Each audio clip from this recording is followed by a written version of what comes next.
selleks, et mina saan osakonna juhil edukas siin olla, ma vajan oma inimeste tuge, et nad lihtsalt ei käiks oma tööd siin tegemas ja palka välja teenimas, aga mida rohkem ma tunnen, et nad on koos minuga sellel teekonnal siia üksuse tulemuse suunal, seda lihtsam on mul neid eesmärke saavutada. Ja täpselt sama siin ka. Ehk siis teisiti öelduna, ma juhina vajangi seda tuge, mis avaldubki inimeste motiveerituses, pühendumuses, kaasatuses, proaktiivsuses. Aga päriselus ei ole see kõik nii ja must ja valge, sellepärast et isegi kui ma tulen siia kuhugi tööle, kas siis tippjuhi alluvusse või keskjuhi alluvusse või tiimijuhi alluvusse, ja mulle tundub, et see juht teeb midagi või jätab tegemata midagi. Suhtleb kuidagi niimoodi, mis mind võib-olla häirib, teeb mulle haiget võib-olla lausa, võib-olla on liiga järsk, liiga otsekohene, liiga kidakeelne.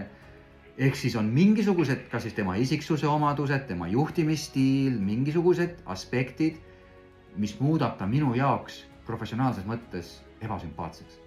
Et ma tunnen psühholoogiliselt, mul on raske seda inimest toetada just seepärast, et kuidas ta mingisuguseid asju teeb. Ja ma tunnen, et ma tegelikult tahaks temaga sellest rääkida, sest võib-olla ta isegi ei tea, kuidas ta mõjub mulle ja võib-olla ka kõikidele teistele siin meeskonnas.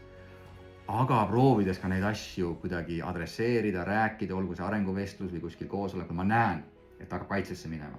Asi läheb pingesse ja ma tean, et ei, tema seda niimoodi ei näe, targem on mitte sellest rääkida.